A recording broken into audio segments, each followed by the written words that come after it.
Alright, hello ladies and gentlemen. This is Raphael Beauregard, the Rougarou. I wanted to start, and this is my third time doing it, but this time I got a better way of doing this. We're going to be doing a playthrough of MechWarrior 5 Mercenaries. Joined with me today is my friend Vranith from Metavan Brotherhood, and he will be my second in my lance for this playthrough. He'll be joining me whenever possible in all of our missions. I've already run with him a good bit, and he's really good at this, despite having only played a couple days. Vranith, would you like to say hello? Hello. Alright, so we're going to get started with a new career. We're not going to be doing Legend of Kestrel Lancer's start. Part of me is tempted to do the free Hajj Republic, but I'm not going to do it because I want to start at 3015, plus starting at that would pass the Kestrel Lancers. But later on down the line, I want to work with the Hajj Republic. But first, I want to introduce each of the houses with their respective descriptions. Of course, Hajj won't be showing because they start off much later. House Davian, originally descendants of French and English nobles from Terra. The members of House Davion went on to form what is known as the Federated Suns. The largest of the successor states, the Federated Suns used their significant military strength and noble heritage to maintain their role as protectors of liberty across the Inner Sphere, while their self-appointed position as champions of freedom and democracy is rooted in their long history of valor. Their sense of righteousness has made them no strangers to conflict. The Free Hajj Republic. The Free Hajj Republic initially started as a home to Scandinavian settlers from Terra. However, after decades of conflict, the region was occupied by the ever-expanding Draconis Combine. Despite almost 700 years of Combine subjugation, the residents of the region still firmly and proudly hung on to their desire for independence, rejecting the current attempts of cultural domination. The Hajj finally broke free and declared their independence in the 3030s. The youngest and smallest of the major states, the Free Hajj Republic is still working to establish itself as a major player, while defending its new borders. Next we have House Liao. Struggle and hardship has always been a constant for those living within the bounds of the compelling Confederation. Surrounded by larger, more aggressive neighbors on every side, the compelling Confederation is perpetually viewed as the smallest and scrappiest of the successor states. The Confederation's Chancellor, traditionally a member of House Liao, is an authoritarian ruler who controls their territory as a police state. Despite this, the people of the Confederation take great pride in their citizenship, as the decades of hardship have brought them together as a hard-nosed, unified collective. Next is House Kurita. Founded in the early 24th century by members of the Great House Kurita, the Draconis Combine is as feared as it is respected. Solely focused on Manifest Dynasty, the Draconis Combine's main objective is to aggressively expand across the Inner Sphere, no matter the cost. The Combine's rich culture, rooted in Asian heritage, is often overshadowed by the actions of the head of House Kurita, known as the Coordinator. A dictator with an iron fist, the Coordinator not only fanatically pushes to gain new entry, but also imposes his will on his subjects. Next is House Merrick.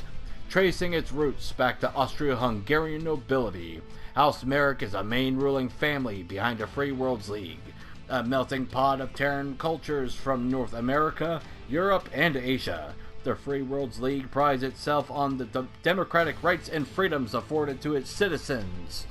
Many of the sub-regions within the Free World space are allowed to operate in relative autonomy compared to the other successor states. While beneficial for the individual citizens, this can often lead to a lack of connection and solidarity to the Free Worlds League as a whole. And last but certainly not least is House Steiner. The great House Steiner rules the Lyran Commonwealth, one of the most prosperous and stable of the successor states. while the key figures of House Steiner take great pride in their connection to German nobility. The Lyran Commonwealth is a relatively peaceful mosaic of numerous Terran-based ethnic heritages. The various social freedoms, high quality of life, and economic steadiness make the Lyran Commonwealth one of the more stable places to live in the Inner Sphere. However, dissenters have criticized the nepotism and bureaucracy of the governing institutions, claiming that the Great Commonwealth is beginning to become bloated and ineffective. Alright, and I'm sorry for that cut. I had to speak with good Vranith here, because we were going to come up with a different name, because my last playthrough I tried to go by Raphael's Raiders with a different look, and it was kind of too bright. So he and I decided that we were going to go with a different logo, and we are calling ourselves Beauregard's Battalion. So we're going to stick with that. Of course, as you can see, the colors we have is black and yellow. Black and gold, baby. Where I'm from, that's the colors of our New Orleans Saints. Brandon's from somewhere else, though, but yeah, this is just a preview of how our mechs look. As you can see, I got a couple of hero mechs. I've got the Boar's Head Atlas right here and ready to rock and roll. I've got the Basilisk Victor ready to kick some ass. Got the regular old King Crab I pulled off of an enemy in the campaign, ready to clamp down on some MFers. Then I got the good old Night Star from the campaign, ready to rock and roll. Over here we got Mr. Vranith, who I'm not sure if he's in the menus or if he's seeing me or not, but we'll go right by him. And also, for those that play this game that noticed the whole black player model thing, come over here, Vranith, like right over here in front of me. It seems that in some part, a little bit closer, in some parts of the game there's lighting, and this is how everyone looks. Thank you, Vranith, because this is something that a lot of people have been asking about, and Piranha Games Interactive hasn't really fixed it. So we're going to go from here, and I'm going to introduce you guys to our Mecca Loadout for this introductory episode before we move on to our first mission for the next one. We're going to have, we're going to show our mechs as well as the people we got in our group. So for starters, here's all of our mechs over here. There's some that need to be repaired, some I need to sell that I don't really need. But let's look at the main ones that we're having out. We have the Boar's Head Atlas, the Basilisk Victor, the Night Star, and the King Crab that I had shown. Next we have an Orion, a really good mech. The Poor Man's Atlas, but never, ever should you underestimate this thing. Really good. The Marauder, Bounty Hunter 2. Bought it off with the famous bounty hunter himself. Cyclops, a good support mech. The Kraken Atlas, a gladiator mech that fought in the Solaris tournaments. Privateer Corsair. This little Franken mech has seen a lot of dirty action, but now it's with mercenaries instead of raiders. The Agricord Archer. And last but not least, this Hunchback that I've had since my first days playing the game. It has served me faithfully, and despite being a medium mech, I will trust a Hunchback over most other mechs, including some of the assault mechs. This Hunchback has been able to survive every fight with little to no damage. It has at times taken a lot of damage because I've been careless and not watched its back, but with a good lance, a Hunchback is deadly.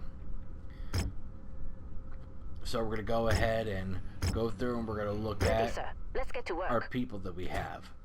Of course, Commander Mason, we have Freeman, Major Lang, Flaherty. This chick we're going to keep with us at times. She's a bit of a psycho, but she's good. Major Boyles, Major Donald, Captain Shinzing, Major Woodall, Lieutenant Miasto Stabion, Captain Mila Serena, and that's pretty much all we have. As you can see, we got some decent levels here with the careers. As you can see, I'm a level 8 equipment collector, level 3 mech collector, 8 mech hunter, 10 treasure hunter, and 10 war dog. So let's take a look. Right here's our thing right here, Beauregard's Battalion. We're green, unfortunately, but we can easily remedy that in future missions. Now this is where we stand with a lot of people. We have some negative opinions on us with House Karita and Merrick, and that's honestly fine. I could care less.